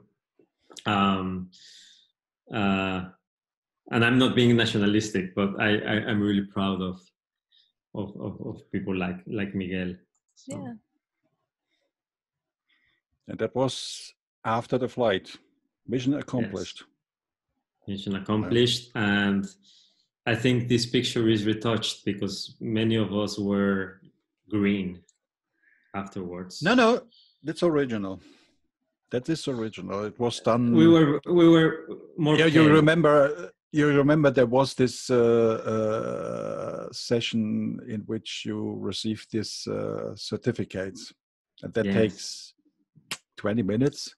So during that time, the color of the face could change to normal. Yeah, no, I'm kidding. I'm just saying that we were feeling so bad at the end of the parabolas, and but it was worth it. Yeah, we were, of course. Yeah, we were literally spaced out. Okay, because there was a reason. Physical? Is it very physical? Was it physically draining or mentally challenging? Or both. I think because you realize that. I mean, we were not having fun. We were trying to make some projects work. And when you are focusing and working on things, then you realize that, oh, damn, this is an extreme environment. It's not the way I will do it on normal gravity. So it's very confusing. And you just feel sick. I mean, many of us were very sick. It looked like you were having fun. That was only, it looked like you were having a lot of fun. I mean, we showed nice bits, but there's there's there are some how to say bloopers. So we don't want to show the other photos. But we don't want to show that. We want to look good. And there was also the video. On the video, you see that more, but it took half an hour to get familiarization to Earth again.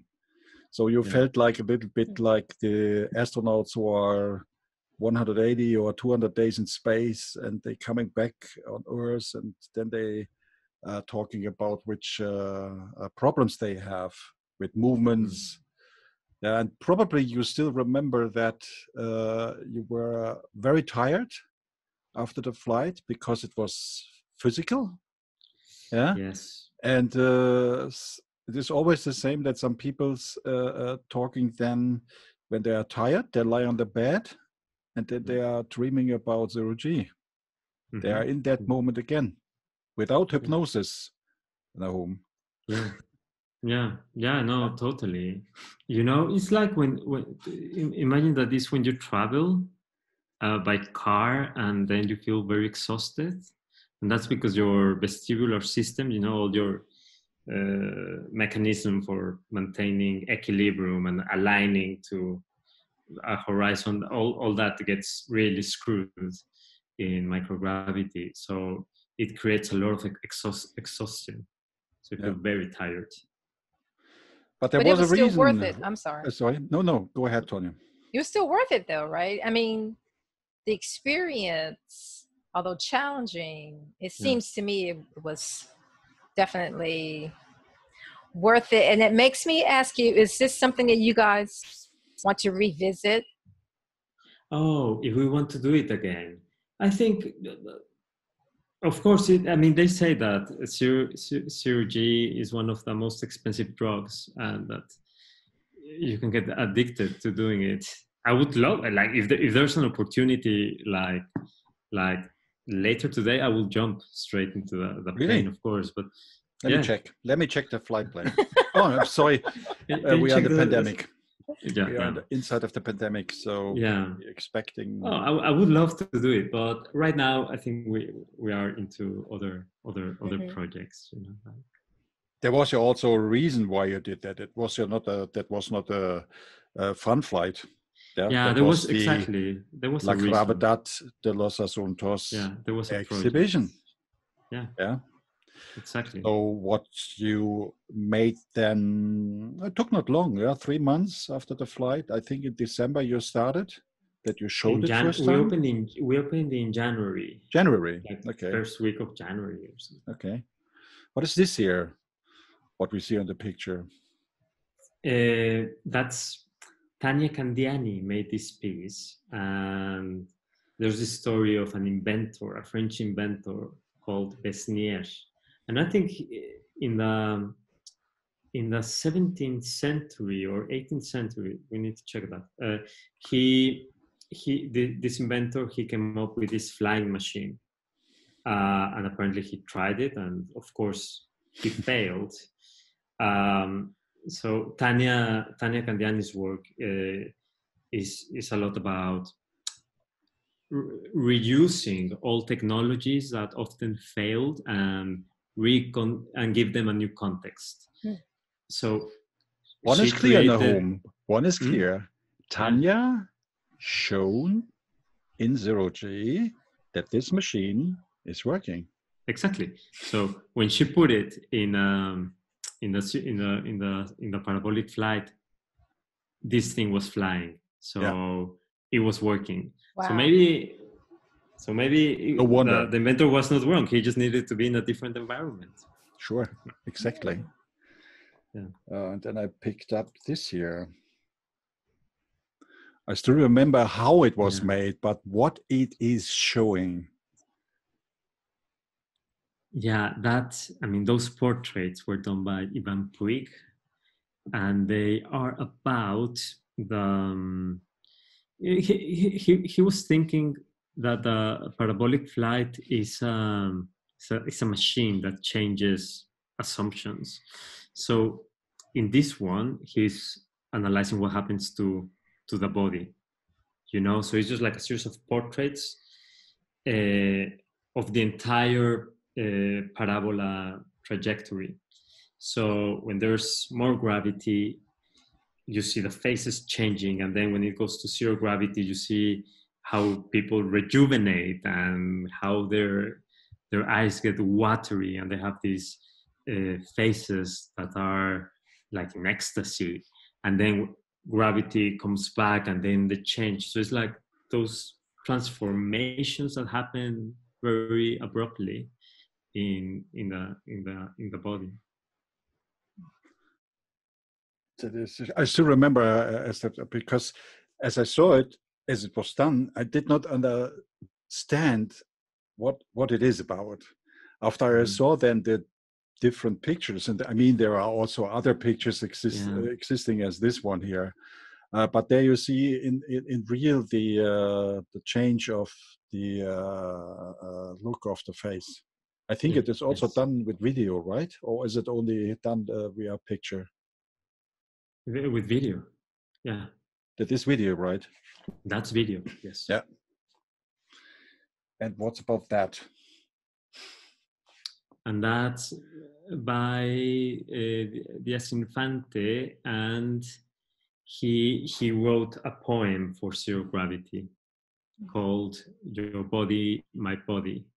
So in different languages, yeah. In different languages, yeah, in the languages used by astronauts, which are English, Russian, I think Chinese. He also used. I still remember as he showed me this glove box that was from plexiglass, yeah, and I saw then this cubes inside of it, and especially in the video at the beginning, it is to see how difficult that was to shoot, because the box went in this direction and Juan went in that direction. So opposite. Yeah. And the next one, what I picked is this here. That's from Marcela Armas, and it's called Geopsy, which she took the term of biopsy, like a sample of living matter, but applied to the geosphere. So she took a sample of the ground, like those tubes that have the geological from the history. From the geological tubes. History of Earth. And in a way, this you can think that this stone is created due to gravity, like millions of years of feeling gravity, and that pressure, it creates this stone. So gravity was a force that created it. So for a moment of time, Marcela released this stone from that force that gave birth to it. So I still remember that it was a gesture. Also done in, I think, in front of a black screen or a blue screen. But I remember, I think she had a black screen. She had two of them pieces, right? That was two. Yes, she brought two. And I still remember they were very heavy, and the guys had huge problems with such a stone, let's say it on that way, and weightlessness, because they have to time that really specific, because when such a stone is falling on your head under 2G, I don't have to talk about that, but they made it. They made it. Yeah. That's at why the beginning they had a huge act of concerns about it. Yeah. Where else can people see your work? Oh, well, internet, but the best place is social media if you want to keep up to date. So my handler is Nahum, Nahum artist. You find me everywhere like that. We will link that. Yes, we will link that in the video description. Perfect. And Kosmica Institute. Sure. Also. So we are every day we're posting things and what we're working on. And then people can, foundations, individuals can request a commissioned work from you. Is it? Yeah, totally. Yeah, absolutely. That happens often, or sometimes they acquire also existing works. Yes. Mm-hmm. It's a good way of funding the next projects, because sometimes, as you can imagine, sometimes these projects are a bit expensive. So we have to be creative not only when making the art, but financing it. Yes. Yeah. I can agree with that, Nahum. I still remember. What is this here? I still remember it was mounted at the front in the cargo bay of the Illusion, and they taped it with cover band and all of that. What is that? That is that's an artwork by Arcangelo Constantini, and he's been working a lot with a molecule of water. So I mean, and we know that when you put water in a microgravity environment, because of the superficial tension of water, it creates a sphere. So he did two things in this work. One was to have that sphere of water floating, and it creates like a planet, and then with that coil that surrounds that sculpture / machine, he is applying a radiation, a very specific radiation called Schumann, which, according to certain theories, once Earth had a frequency called the Schumann resonance, and today that frequency has changed because of the human interference with the planet. So it was a poetic gesture to give water its original frequency. I still remember the video what was made of that. There was a camera installed from above. Yeah. And it was really specific what we could see there with this, what was going on inside. And it looked so beautiful. I thought, okay, this is like a wormhole or something like that. Yeah, the Einstein-Rosen bridge is invented in 0G, and it will swallow all of us. Yeah. Take us away to Andromeda or wherever else. So you made some real exhibitions, and that was not only in Mexico. Where you moved? Everywhere? No. We had like 3-4 exhibitions in Mexico, one in US, one in Slovenia, one in Russia. Bits and pieces have been shown in UK, Spain, Canada, Japan, in many places. So it is. Is this also? Is that in the ongoing, or is that now finished? As a full exhibition, that's finished right now. Some pieces are still being exhibited from time to time. Okay. So Nahum, we went from the soil to the air, and now we have the pleasure. And now we have to go out. Planet. Yes. And what a wonder! Also, you made some happen with real space, and this is the contour of presence. Exactly, and that's the mysterious artwork. Yeah, absolutely. This is like, as I saw that, I was thinking, oh, these guys were influenced by 2001 Space Odyssey. Yeah. It's like the monolith. Yeah. Yeah. What approached ages ago and gave the original apes intelligence, that they can use tools, the bones and the stones at the beginning. And so tell us a little bit about that, because this is totally crazy. Yeah, well, it's a wonderful project. It started, with many conversations with Chris Welch from the International Space University, and we were in Israel. There was going to be an opportunity for sending an artwork into the International Space Station. So when he told me that, I immediately said, yeah, let's do it, like when, how. And then everything happened so fast, because I assume they were working with a company based in Belgium called Space Application Systems. Yeah. And they had devised technology for having real-time interaction with a module in the International Space Station. So this meant that we could do an interactive artwork in real time. So, and then ESA...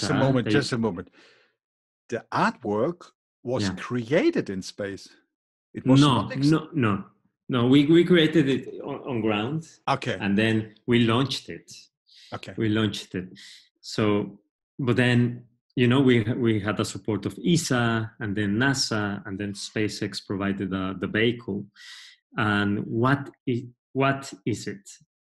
It is, inside that box, there is a light. It's like inside a kaleidoscope. So eventually you see some particles floating, but that light is only activated when here on Earth you touch a mirror that we constructed, and that mirror senses your heartbeat, your pulses from your hands, and it sends your pulse into that box that has a light. And imagine that inside the light starts flashing according to your heartbeat.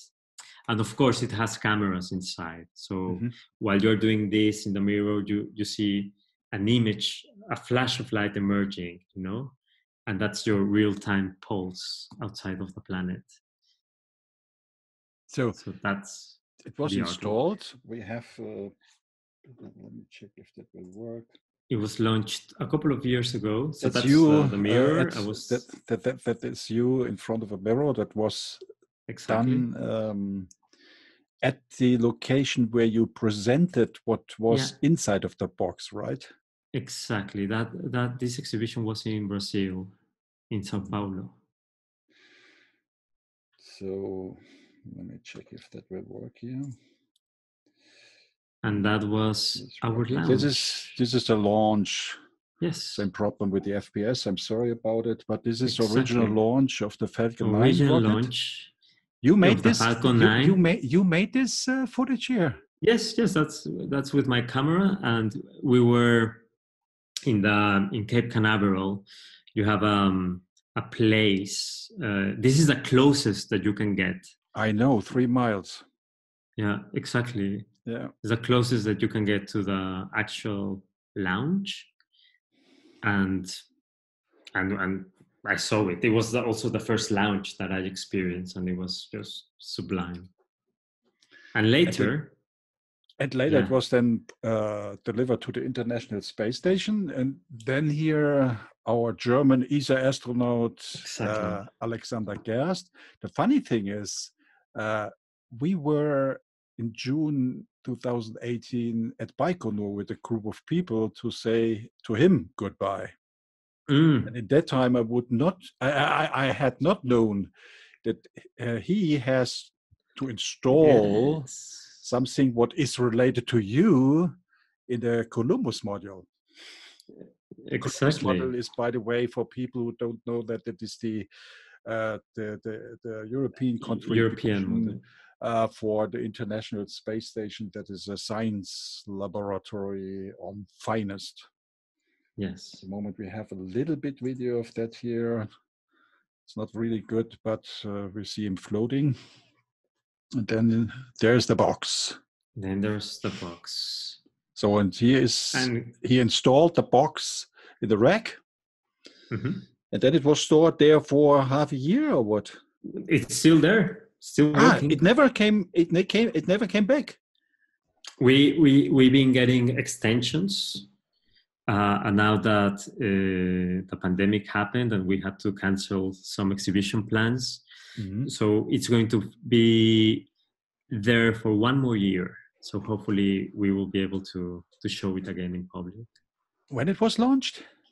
2 years ago. In 18? Yeah, 18. June. Okay. 2018. In June? Yeah. Such early. That was then the flight after Soyuz MS-09 from SpaceX, I mean. I still remember that I watched it here. I watching most the launches of SpaceX.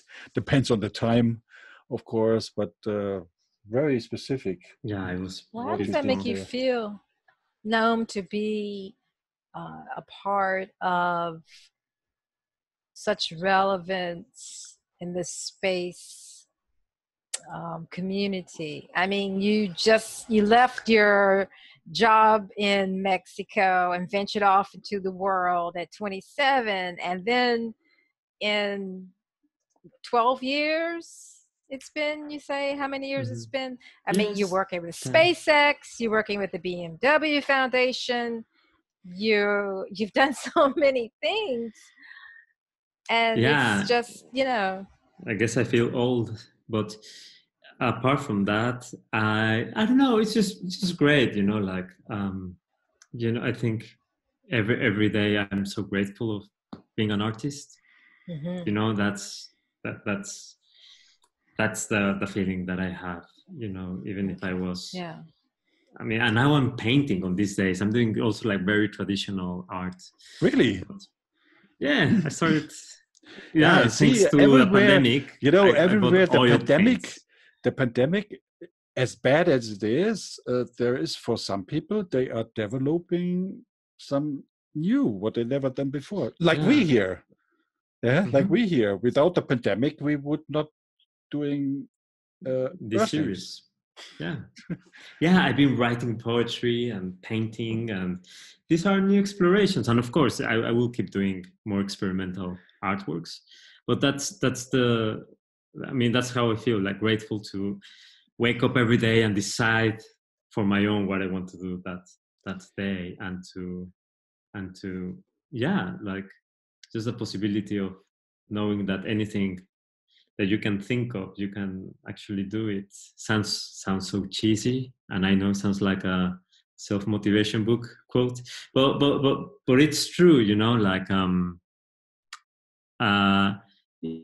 mean, also what I've learned is that yeah, if you can think about it, then it can happen. You know, like I thought of being in zero gravity, and it happened, and then of having an artwork in the ISS, and then in space, it happened. It's just a matter of like having a little bit of self fantasy and putting enough hours of work. So that's life on Earth. Yeah. That's the life experience on Earth. If you have the willpower, you can make things Ah, happen in your absolutely. life. Absolutely. Just spend your time doing what it feels right, because it's going to be hard. But at the end of the day, most of the things that you end up doing are going to be hard at certain times. So just make it interesting. And you agree that this launch, what put peace from you, art to space. And when you see this photo here from the launch, that is Yes. also art, right? Isn't it Could be art. beautiful? Yeah. Yeah. Yeah. And also there are moments in space events like this one, that you see this ball of fire, and then it creates a rainbow in the sky, and it's like, wow, humans, we can do, we're so tiny and so big at the same time. Absolutely. Yeah, and yeah, that's wonderful. So this box was installed. It's there with a other test box. Yeah. So the black ones, these are yours, yeah? The black one on the right. Yeah. No, sorry, other, on the left. on the left, because they look the same. But you know which box is yours. I know because of the points. Yeah. Yeah. So the contour of presence, it to me evokes the idea of metaphysics, the metaphysical connection. Exactly. That. Yeah. Well. Yeah. Very well said. It's about the impossibility of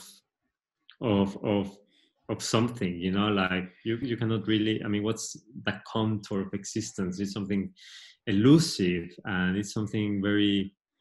I kind of thought that this project would be the encounter between two things, you know, like two beings, one, or entities, one on Earth and one in space, and they cannot. This thing can work only when both of things are together. But it's so abstract also to have, you know, your pulse out of this planet. So yeah, I like that aspect of strangeness. So, and this is exactly. You can see that there's a screen. Yeah, explain it. You know that when I was at that would have been my question. Yeah, when I was at the launch pad and I saw the artwork, you know, like this light leaving Earth, I wrote a text, so almost like a poem, about if this artwork could speak, what that would be. So we created this video poem. It's like a short film. So there's a voice, and it tells the questions and the narration of the artwork. We're going to space. So, but what you see in the video is really beautiful because it's actually just humans and hands touching, and you see images of the lounge, but it's not technological at all. You know, I like to. I saw a little bit on the web. It's very hard to find video. Yes, it's not. I haven't made it online because I still have the hope that we will exhibit it a few times, and I like. I understand, because that is nothing for YouTube or Vimeo. People have to see it. Yeah, and it's into screens. Yeah. It's into screens, so also it's nice to see it to feel it, be there in it. I want to ask you, while we still have a little bit more time, is Nahum, what artists inspire you, or what art movements have inspired you? There are too many. There are too many. I mean, what artists are inspiring me like today? That's always such a difficult question. From the past, or any art movements from the past, or okay, it's such a tough question. Because either I say like 3 really important names, or I just tell a list of like 20 names. Okay, yeah. But I would say that many of the artists I collaborate with are my inspiration. With La Gravedad, Los Asuntos, Ale de la Puente, we are constantly speaking, and I'm always like deeply inspired by those conversations. I play music as well, so music has a very strong influence in anything that I do. And some friends of mine are incredible musicians, and I'm just inspired by them. Yeah. What I try to do is I try to, when I'm working if I'm working on a performance, I try to find inspiration in a sound, or if I'm composing, then I think of a painting. But if I'm drawing, then I try to find inspiration in a film. So I try to have multiple references. There are thinkers that for me are very important on these days. One is definitely David Abram. He wrote an incredible book called The Spell of the Sensuous. And I think that's a book that inspired, that I discovered it last year, but I'm sure it will have a lasting effect in my work. Okay, I'm going to write that down. I want to. I want to learn more. It's a must read. We have to link that. It's a must very read. important, because sometimes it happens that you read some books and you are totally blown away. Totally. This happened, with this book and with his ideas. It's a book written in the late 90s, but it seems that it was written yesterday. And it's about the relationship of humans and non-humans, and sensing the earth, and the role of magic. That's just wonderful. It's a must read. Great. Yeah. I can't remember a lot of books. Definitely I had such books, but they are very that happens not such often, that you have an encounter with a book out of what reason ever, and then you read it, and during that you are changing your thought totally. Yeah. No. Yeah, totally. The world could talk with you 2 hours longer. No, it's true. We are now 2 hours, more than 2 hours. We are at a meeting with you. Did you felt this 2 hours?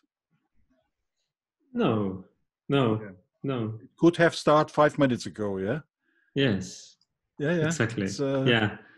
We started 2 hours 20 as we fixed our technical problems of the day. Yeah. Damn. Okay. So, but we managed. Yeah. Good. Probably we will have you back. Yeah. Let me know. In half a year or something. Yeah. To talk a little I'm bit here. more. Yeah, I know. You are not up to leave Berlin, or? No. At the No. moment, it is also not such easy to go home for Mexico. That is nearby impossible. It's bad. No, I'm here. I'm a local person. No worries. Yeah. When you will have your German passport? Yeah, we'll see. We'll see. Yeah, I mean, I'm here now, and I'm grateful also to be in this land. It's a good place. To the end, what is your personal thoughts about the situation in which we are at the moment In the world? Yeah, then around with pandemic. Um, Let me say, let me ask you a question. Can we have hope? yeah, we should. Even if it looks grim, we should. I mean, you can be pessimistic, but still have hope.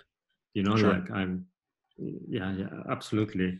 No, yeah, it's this is shaking things, and it's exposing flaws. It's let's see, but we needed something. Also, it's a kind of rehearsal for the huge problems that might come. Sometimes I see it like that. My father always said to me, boy, before things will be more better, everything is going worse. Probably you could agree with that, with my old dad, what he said. Yeah. A little bit. Yes, but it's a interesting times. I just hope that that of course I get very sad about the suffering of so many people in the world, but let's work for something better. Yeah, great. Thanks, my friend. From my side, thank you so much. I'm pleased to have you here. Yeah, the rest is now to our host. Yes, and I still hope that we will. Thanks, Tonya. That we will be back soon with you in space. You still remember that I wanted to discuss something special with you, yeah? Yes, yeah. Let's do that in the next weeks. Yes, I'm around. Good. Perfect. That's it for today. Thank you for joining us. Thank you so much, We'll Tonya. be back. We'll be back Andreas. with our next episode. And we'll be visiting with you again. Thanks so much. Bye-bye. Ad Astra.